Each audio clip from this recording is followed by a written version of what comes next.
Hi Anna and the rest of the Real Women of Philadelphia team.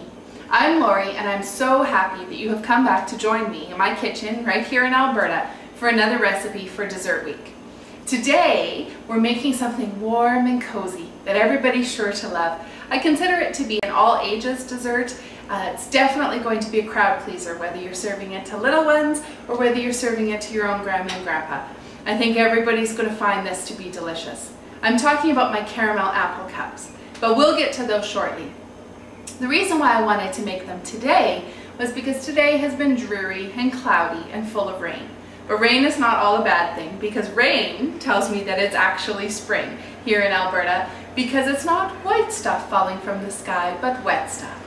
So I'm happy for the rain, and I'm glad to be able to share this recipe with you this evening. So without any further ado, let's get started and get these little creations made up. My caramel apple cup recipe actually came from one of our family's favorite breakfast recipes, but I've sweetened it up and added in a few more flavors and added an amazing ingredient of Philadelphia cream cheese to make it the perfect dessert. So for this recipe, we're going to be using our spreadable cream cheese, which comes in little tubs. This is a fantastically convenient way to use cream cheese, and it mixes up so smooth and so wonderfully, even when baking in a dessert like the caramel apple cups. So to get started, I've got my oven started at 400 degrees Fahrenheit, and I'm going to start by taking 1/8 of a cup of butter. I've cut this 1/8 of a cup of butter right off from a pound of butter, and I am just going to cut it into 12 equal little squares. So I'm just using a paring knife and cutting little squares of butter that came off my brick of butter. Now we're going to take each one of these little squares and put one little bit into each of the muffin cups, and then this is going to just be set right into the oven while it's preheating in order to melt the butter straight into each individual muffin cup.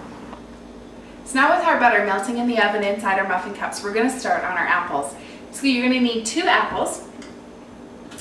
I've washed them up. Your type of apple doesn't matter so much. We're just going to chop these apples up into little pieces. First, I'm just going to core them and peel them, and then dice them up until we have about 3/4 a cup an apple.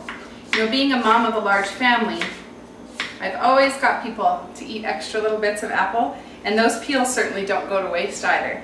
They make for a nice welcome little treat for anyone who's hopping through my kitchen.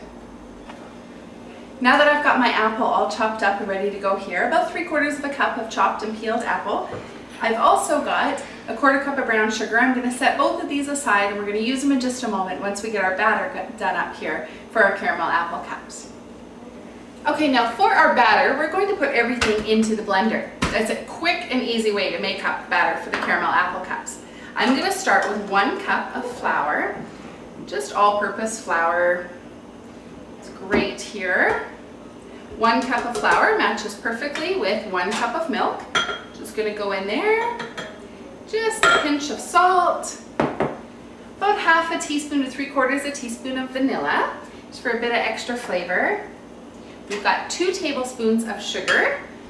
Everything into the blender at once, along with 4 eggs. Okay, now with all our ingredients into the blender together, we're going to turn that on and get that all mixed up until it's nice and smooth. Just going to take my spatula, run it down the sides of the blender, loosen up the rest of that flour, make sure everything's mixed in nice and evenly to make a nice smooth batter. And I'll let it go in the blender for just another minute, and we should be all set with that. Okay, so now we've got our batter mixed up in the blender. We've got our apples and our brown sugar all ready to go. Now it's time to get our deliciously smooth Philadelphia cream cheese ready to go for our caramel apple cups. Now again, we're using the spreadable cream cheese today, which you'll see the benefit of that in just a moment. I'm going to use 1/2 of this container, which is almost 1 cup. About 3/4 of a cup I'm going to put in to my mixing bowl, and I've got in this bowl already 1/2 teaspoon of cinnamon. Now the reason why the spreadable makes the caramel apple cup so much easier is because this Philadelphia cream cheese is just easier to mix by hand, and all we want to do is incorporate the cinnamon until it's nice and in uniform and smoothed in with that original cream cheese. Now we don't need to add any sweetener to this wonderfully delicious cream cheese because there's so much flavor already and enough sweetness in the rest of the caramel apple cups that just a bit of cinnamon is going to bring out the creaminess in the Philadelphia cream cheese all on its own. So I'm going to set that aside and grab our pan, our muffin pan that has the melted butter in it, straight out of the oven. I can hear the butter just sizzling away in here. It's just nice and melted and smelling great. So right into the bottom of each of the muffin cups, I am just going to divide up these apples evenly. Okay, once the apples are in the cups, then I'm just going to take my 1/4 cup of brown sugar and just using a spoon in a bit of brown sugar, just enough to cover over all the apples there. A little bit into each of the 12 cups. These are going to make 12 perfect little caramel apple cups, but I find 2 per person is usually what you want to aim for because they're just so delicious. 1 doesn't seem to be quite enough, so this will serve 6 people quite nicely. Okay, and once I've got the brown sugar and the apples in there, we're just going to take straight from the blender and pour batter right over the apples and the brown sugar until our cups are about halfway full.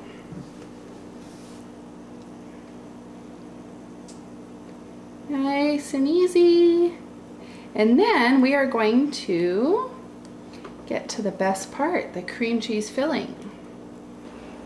Depending on the size of your muffin cups, you're maybe going to get yours to be a little more than halfway full. Just spread your batter out evenly amongst the 12 and you'll be set.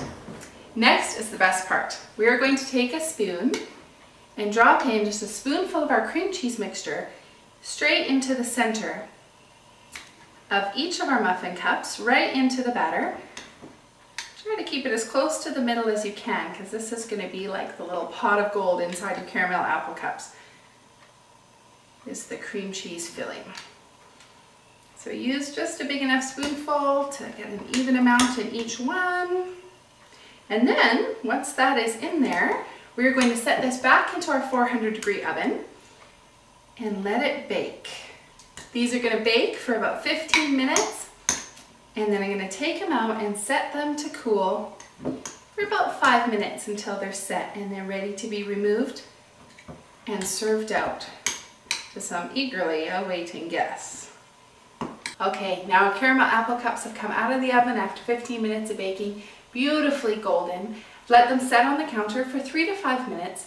And you'll notice when they came out of the oven, they were poofing up and taking their party straight out of the pan. But now they've settled down and we're at a beautifully decadent little dessert looking cup, which I'm sure you probably can't see from quite that far away, but you'll get there in just a moment.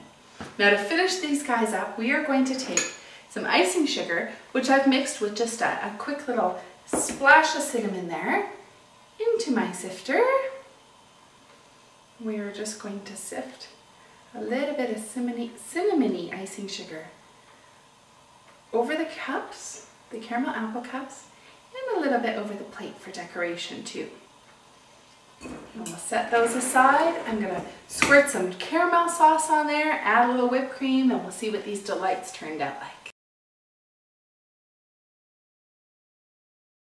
Now we've got to try one of these little desserts.